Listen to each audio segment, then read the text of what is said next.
Yes, thanks. I'm going to take the great risk of reciting some of the Banjo Patterson poems that I heard from John.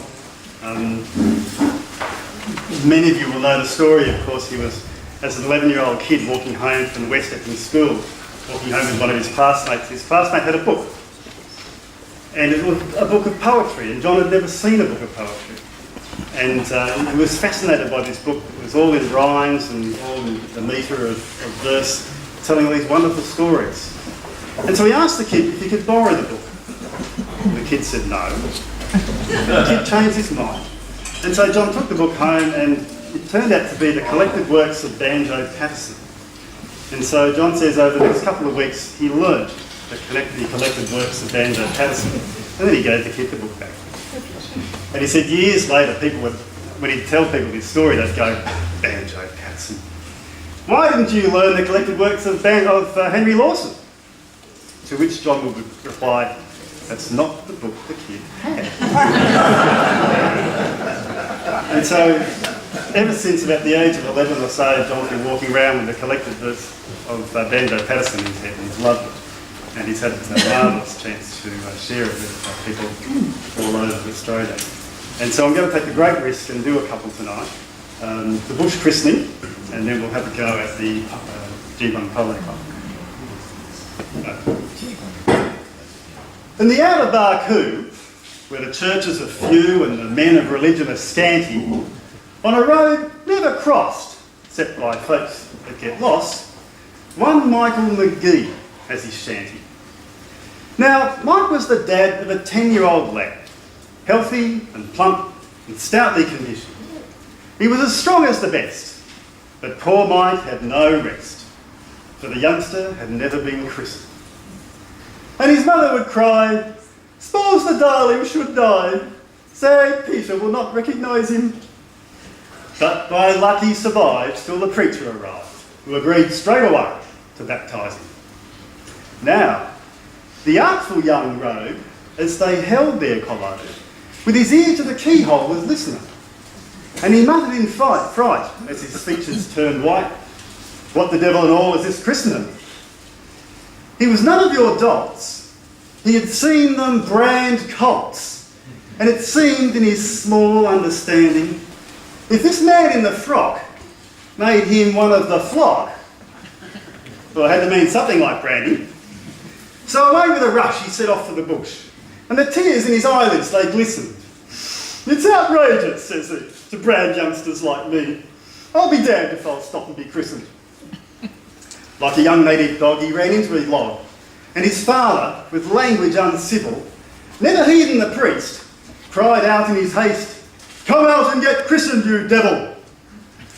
But he lay there as snug as a bug in a rug, and his parents in vain might reprove him, till his reverend spoke. He was fond of a joke. "Brave a notion," he says, "that'll move him. Poke a stick up the log. Give the spell a clean prog. Poke him easy. Don't hurt him or maim him. 'Tis not long that he'll stand. I've the water in hand. As he rushes out this end, I'll name him. Here he comes, and for shame you've forgotten the name. Was it Michael or Patsy or Dennis?" As the youngster ran out, the priest gave a shout, "Take a chance anyhow with McGuinness." As the howling young cub ran away to the scrub, where he knew that pursuit would be risky, the priest, as he fled, flung a flask at his head that was labelled McGuinness's whiskey. Now, McGuinness McGee has been made a JP, and the one thing he hates more than sin is to be asked by folk who have heard of the joke, "How'd you come to get christened McGuinness?"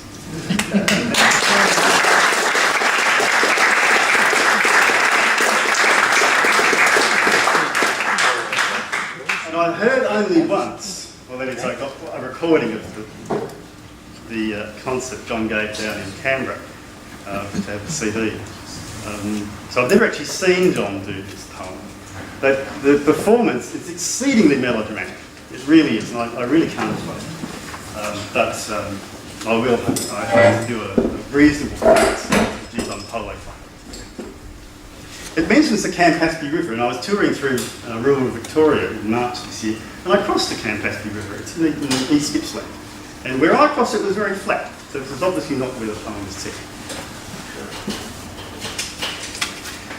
It was somewhere up the country, in a land of rock and scrub, but they formed an institution called the Geebung Polo Club. They were long and wiry natives from the rugged mountainside, and the horse was never saddled that the Geebungs couldn't ride. Their style of playing polo was irregular and rash. They had mighty little science, but a mighty lot of dash, and they rode on mountain ponies that were muscular and strong, though their coats were quite unpolished, and their manes and tails were long. And they used to train their ponies, wheeling cattle in the scrub. They were demons, who were the members of the Geebung Polo Club. It was somewhere down the country, in the city's smoke and steam, that a polo club existed called the Cuff and Collar Team. As a social institution, it was a marvellous success, for the members were distinguished by exclusiveness and dress. They rode natty little ponies which were nice and smooth and sleek, for their cultivated owners only rode them once a week. And they wandered up the country in pursuit of sport and fame, for they meant to show the Geebungs how they ought to play the game. And they brought their valets with them, just to give their boots a rub, ere they started operations on the Geebung Polo Club. Now, my listeners can imagine how the contest ebbed and flowed. When the Geebung boys got going, it was time to clear the road. And the game was so terrific that ere half time was gone, a spectator's leg was broken, just from merely looking on. And they waddied one another, till the plain was strewn with dead. But the score was kept so even that they neither got ahead. And the cuff and collar captain, as he tumbled off to die, was the last remaining player. So the game was called a tie. But the captain of the Geebungs rose him slowly from the ground. Though his wounds were mostly mortal, though he fiercely looked around, there was no one to oppose him. All the rest were in a trance. So he scrambled on his pony for one last expiring chance. For he meant to make an effort to get victory for his side, and he struck at goal and missed it, and tumbled off and died. By the old Campaspe River, where the breezes shake the grass, there's a row of little gravestones that the stockmen never pass. For they bear a rough inscription saying, "Stranger, drop a tear, for the cuff and collar players, and the Geebung boys lie here." And on misty moonlit evenings, when the dingoes howl around, you can see those players flitting down that phantom polo. You can hear the loud collisions as the flying players meet, and the rattle of the mallets, and the rush of ponies' feet, till a terrified spectator rides like blazes to the pub. He's been haunted by the spectres of the Geebung Polo Club.